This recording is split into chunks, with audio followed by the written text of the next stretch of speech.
Hello everyone, welcome back. Study ম্যাথমেটিক্সে প্রত্যেকে স্বাগত জানিয়ে ক্লাস 6 থেকে chapter 12 page number 137 video part number 37 করব। কোষে থেকে 12 থেকে আজকে আমরা 18 দাগের অঙ্কটি করব। হিসাব করে দেখি কোন বৃহত্তম সংখ্যা দিয়ে 650, 775 ও 1250কে ভাগ করলে প্রতি ক্ষেত্রে একই ভাগশেষ থাকবে। এখানে যেহেতু বৃহত্তম কথাটি আছে, তাহলে আমরা এই ক্ষেত্রে গসাগু করব। যখনই আমরা ক্ষুদ্রতম কথাটি পাবো, ক্ষুদ্রতম বলতে কম যখনই বোঝাবে তখন লসাগু করব। বৃহত্তম মানে বেশি বোঝালে গসাগু।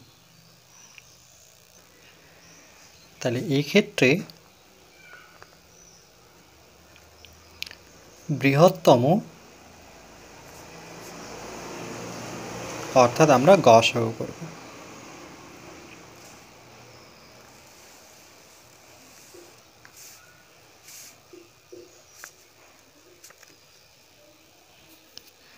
গসাগু করার আগে 650, 775 আর 1250 আমরা 750 থেকে এই তিনটি সংখ্যার মধ্যে সবথেকে ছোট সংখ্যা যেটি 650 বিয়োগ করব। তাহলে লিখব সুতরাং 775 থেকে বিয়োগ করব ঠিক তার আগের সংখ্যাটা 650।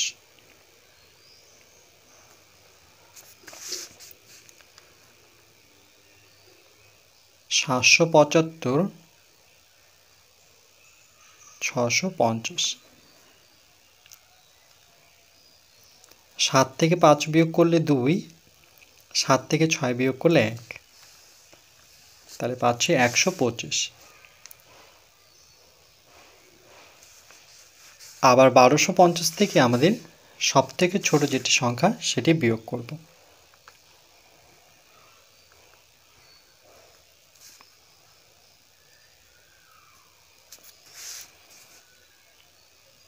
বারোশো পঞ্চাশ থেকে 650 বিয়োগ 0, 5 5 মিলে গেছে 0, 12 থেকে 6 বিয়োগ করলে 6, তাহলে আমরা পাচ্ছি 600। এবার এই দুটো সংখ্যার বৃহত্তম যেহেতু আছে, তাহলে কি করব? গসাগু। তাই লিখব সুতরাং প্রথমে আমরা পেলাম 125, তারপরে 600, তাহলে 125 ও 600 এর গসাগু।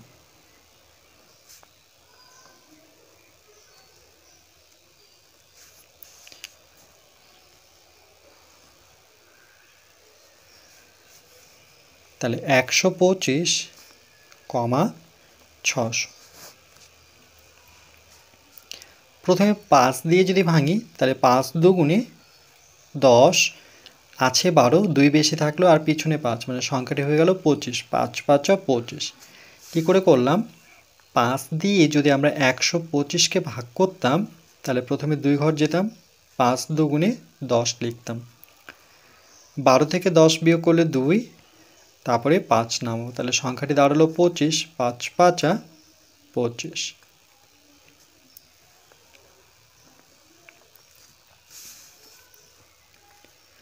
এরপর 5 কে 5, 1 পড়ে থাকলেও পিছনে 0, তাহলে সংখ্যাটি হয়ে গেল 10। 5-এর ঘরে নামাতে পড়লে 5 দুগুণে 10, আর এখানে 0টি নামবে। তাহলে 5 দিয়ে যদি আমরা 600কে ভাগ করি, তাহলে প্রথমে 1 ঘর যাব, 5 কে 5।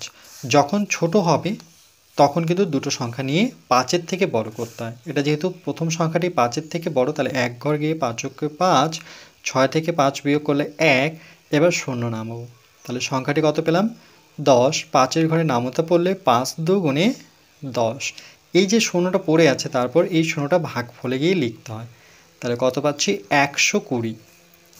তাহলে এখানে এই জন্য 120 বসিয়েছি। আবার 5 দিয়ে ভাঙি, 5 5 25, 5 দিয়ে 5 দুগুণে 10, আছে 12, 2 বেশি আছে পিছনে 0, মানে 20। 5-এর ঘরে নামতে পড়লে 4 5 20। এটিকে আমরা 5 দিয়ে যদি 120কে ভাগ করতাম, প্রথমে 2 ঘর নিতাম, কেন? 5-এর থেকে বড় দেখাতে হবে, তাহলে 12 হচ্ছে 5-এর থেকে বড়। তারপরে 5 দুগুণে 10, 3 5 15 লিখতে পারবো না, 12-এর নিচে ছোট সংখ্যা লিখতে হয়। তাহলে 12 থেকে 10 বিয়োগ করলে 2, 5-এর থেকে 2 ছোট, এবার বড় করার জন্য আমরা শূন্য নামাবো। তারপরে 4 5 20 করব। তাহলে কত পেলাম? 24। এবার দেখো আর কিন্তু যাচ্ছে না, একই ঘরের নামতা পেয়ে দুজনকেই পেতে হবে। তো 5-এর ঘরে নামতা পড়লে 24কে পাবো না, আবার 2-এর ঘরে নামতা পড়লে 5কে পাচ্ছি না। তাহলে গসাগু হবে এই দুটো সংখ্যা, যে দুটো সংখ্যা দিয়ে আমরা ভাঙতে পেরেছি। তাই লিখব সুতরাং 125 ও 600 এর গসাগু সমান দুটো 5, কিন্তু দুটো 5কে আমরা গুণ হিসেবে দেখাবো। তাহলে 5 5 25। তাহলে বলছে কোন বৃহত্তম সংখ্যাটি, তাহলে আমরা অ্যান্সার লিখব যে সুতরাং বৃহত্তম সংখ্যা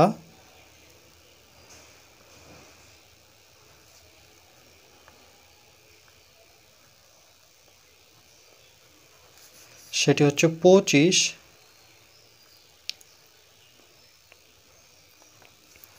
25 দ্বারা 650, 775, 1250, 650, 775 ও 1250কে ভাগ করলে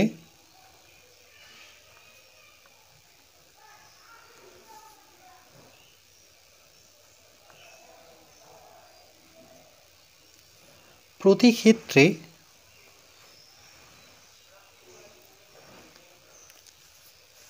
একই ভাগশেষ থাকবে।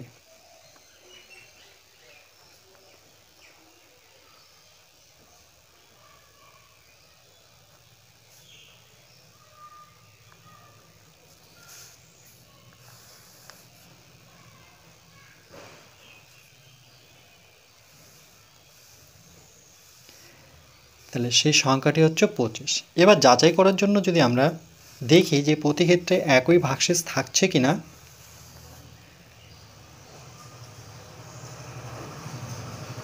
যাচাই করি।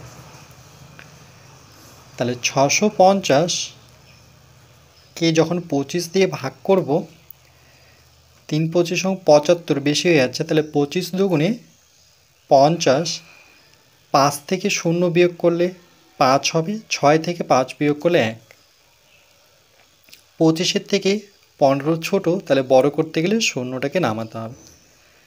এবার 4 25 100, 6 দিয়ে গুণ করলে 150। কেমন করে? 6 দিয়ে 5কে 5 6 30 শূন্য, হাতে থাকলো 3, 6 দুগুণে 12 আর 3 যোগ করলে 15। তাহলে দেখো এক্ষেত্রে ভাগশেষ কি? শূন্য।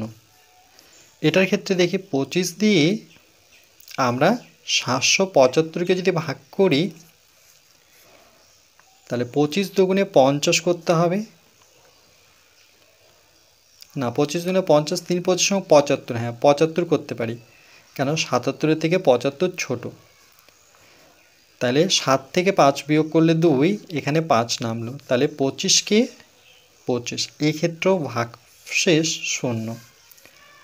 আবার 25 দিয়ে যদি আমরা 1250কে ভাগ করি, তাহলে এটা আমরা পাবো 5 25 125, 5 5 25-এর 5, হাতে থাকলো 2, 5 দুগুণে 10, 11 12। তাহলে দেখো 125 মিলে গেল, তাহলে পড়ে থাকলো শূন্য, এই শূন্য এখানে আসবে। তাহলে এক্ষেত্রে কিন্তু ফল শূন্য। তাহলে ভাগশেষ কিন্তু প্রত্যেকটাতে একই আসলো, যাচাই করলাম।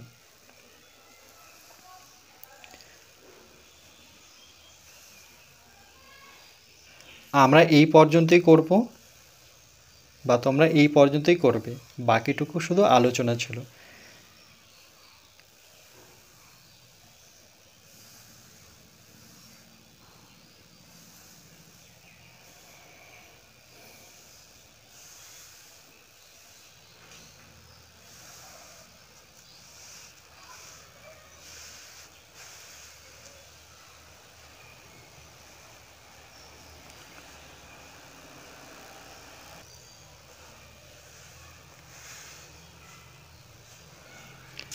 এরপর পরবর্তী পাঠ নাম্বার 38-এ আমরা 19 দাগের অঙ্কটি করব।